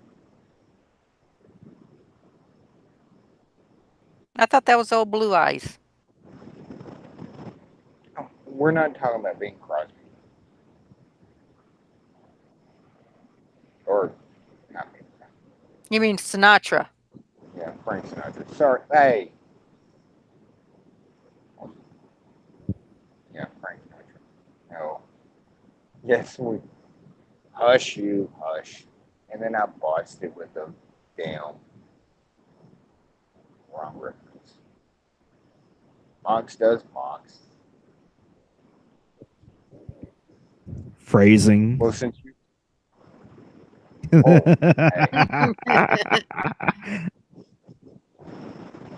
Since I noticed a comment from you earlier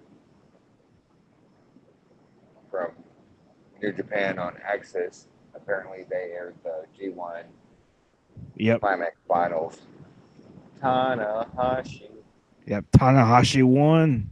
He won it all.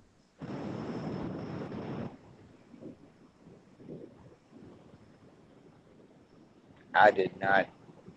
He was there in like one of my top picks, but I wasn't sure they were going to go with Tanahashi versus Omega and Wrestle Kingdom. Also, I knew Access was months behind. I didn't realize until a couple weeks ago when you were watching and we were talking together. Damn, they really are months behind.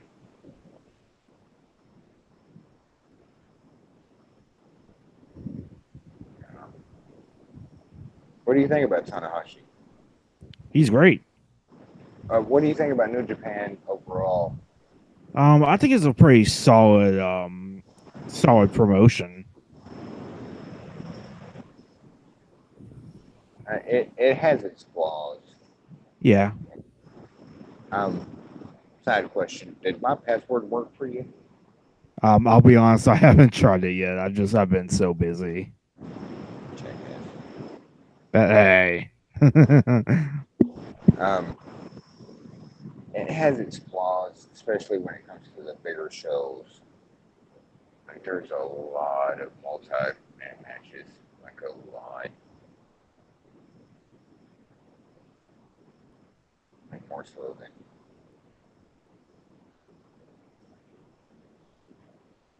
than even like Teddy Long put together. And so I went from like watching live to like if it's like Wrestle Kingdom, I'm gonna watch live. Big shows like Dominion, stuff like that, G1, some of those G1 climax I'd watch live. It's now I'm just like wait and just like I'm do on some other wrestling promotions. I just fast forward to matches I want to see.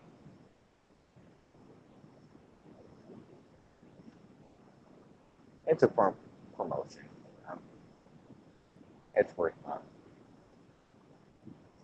think in American dollars, $6.99 or $7.49, something like that. I subscribe.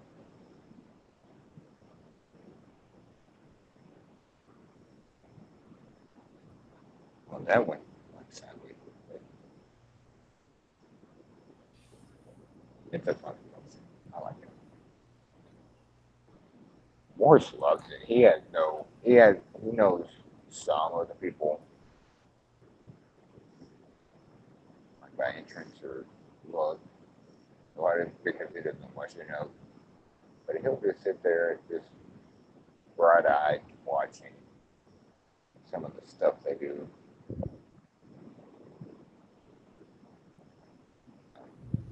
It's not my subscription. I actually have somebody else's subscription to CCW.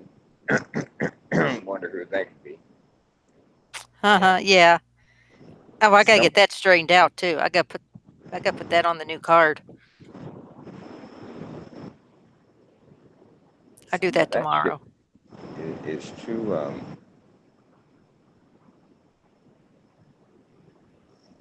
too much for Morris. So I tend to watch my CCW to myself, and then I might, hey, here's a cool match where hey, homeboy isn't like beheaded.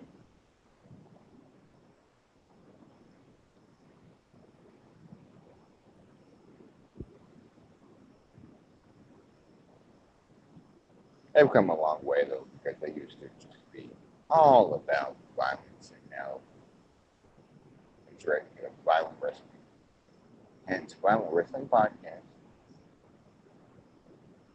It used to just be like somebody's gonna come out with a fucking tank and shoot rockets.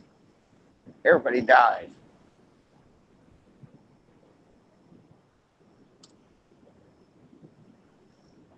Did you watch NXT or Mania Classic or anything? I haven't yet. I watched NXT tonight.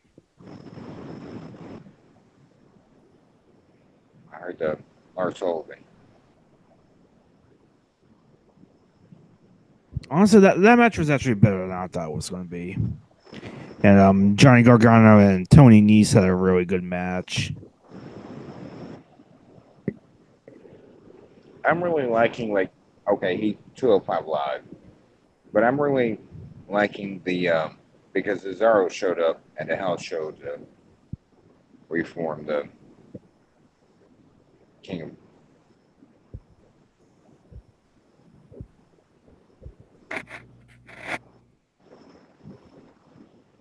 that the main roster is, to me, 205 Live is main roster. You're either NXT or, oh shit, I'll do it. You're either Nexus or you're against this. Damn it, Wade Barrett. I like the mingling, the intermingling of people that aren't on NXT coming back. Tony Nese, I don't think was ever on NXT, but Tony Nese is on 205 Live. I like that stuff.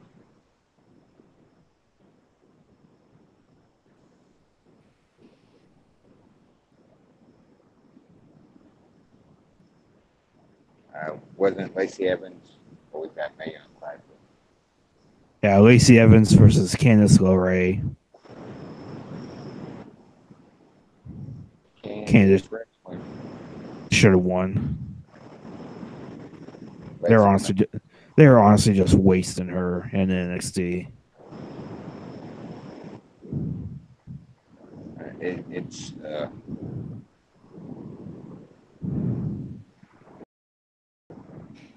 what really gets me is I think it was 2 weeks ago, 3 weeks ago. It might have been 2 weeks ago. Johnny Gargano's wife. Fuck you, that's Candice LeRae. No, or Mrs. Gargano or whatever Cole said. So it had to be Mae Young Classic. It's Candice LeRae. He just happens to be married, so Johnny.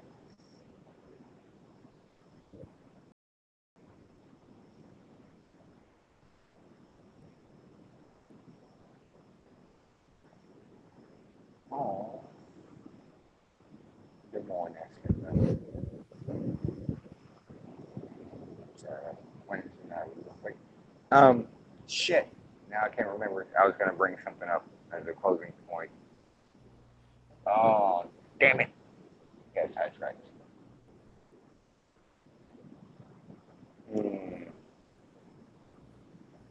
Somebody talk while I think.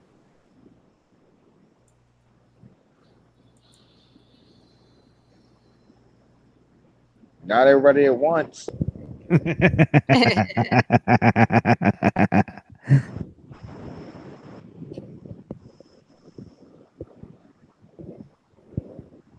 Like, seriously. Somebody talk. I think we covered everything there is to cover in wrestling. Yeah, I think so. Even if Mox did miss the Bunny versus El Bunny. Wait a minute. Okay, fill me in on what did I miss? Bunny and El Bunny. No, you can't. Oh. What are we talking about? Okay, we brought up about we were talking about the Shield and how they shouldn't break up, how they should just go their separate ways and then reform when they have to, like the APA. And Metal Matt just brought up about the Bunny being invited to the barroom brawl that the APA had. Oh. And then I was talking about on Lucha Underground, they have El Bunny, who would have fought back. Because he's not a comedy relief. He kicks ass. Yes. That's serious Bunny. Like That's El Bunny. Yeah, that's Jackrabbit shit right there. Like that will kangaroo kick your ass. So you missed the Bunny talk. Damn it.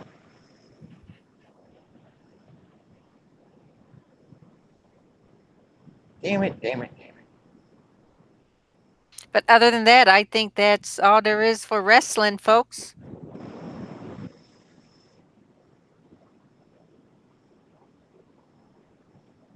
The truth is out there.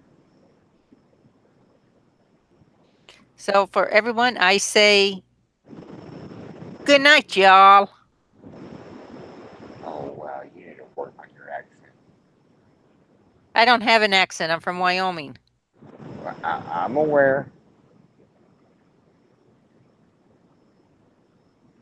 You can find us at Violent Wrestling, no G at the end, on Twitter. Matt, where can they find you? You can find me on Twitter at MetalMatt15, and I'm also on Cage Side Seats, hanging out in the daily to nightly. Started a new nightly project in preparation for Super Showdown in Australia. I'm going to be taking a look at World Wrestling All Stars, all 5 pay-per-views that they did. Tonight, I took a look at The Eruption, which was an okay pay-per-view. Tomorrow, it's going to be The Retribution. So it should be an interesting look into a sort of a forgotten promotion that got its start in Australia. And what about your podcast? Oh yeah, this Friday, I'm going to be taking a look at WWE Originals. One Winged Angel will be my guest. I think Mox ended up having to cancel, unfortunately, but I'll be there, and- bud. awesome. All right, so Mox and Angel will be on Ruthless Aggression Era podcast, where we will be talking about WWE Originals. I've been looking forward to this for a long time, so it should be a lot of fun. It's gonna be hell. There's Maybe. Wing and I are gonna drinks have to be flowing, but I'll be there. I know I've told you like I'd have to cancel, but I'll be there. God, I'm gonna have to. How drunk do you want me to be to go through that? We want drunk Mox. Drunk Mox. Yes. Good grief.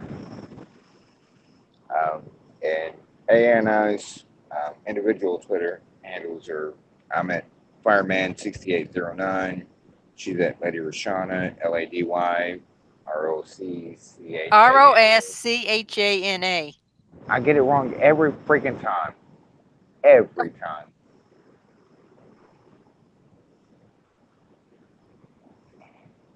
And of course, we'll give a shout out to some of our sister podcasts out there, like Shooting the Breeze and Connoisseurs of Wrestling, and of course, Ruthless Aggression Era podcast. Ooh.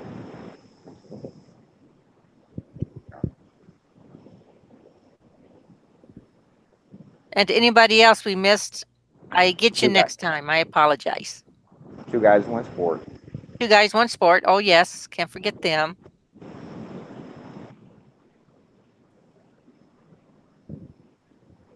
I know I'm missing one. It's a new one that just started up. And it's not Connoisseurs of Wrestling. It's another one. I almost went with one of Dennis's podcasts because he said so many just as a joke, and I'm gonna just say peace.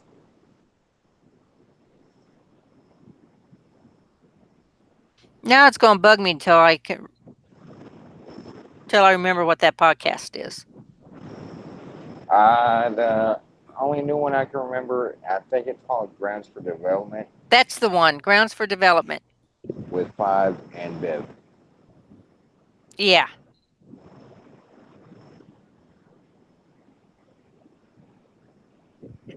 And with that, I think we all can say good night. I bid you adieu. See Have ya. a great week, everyone.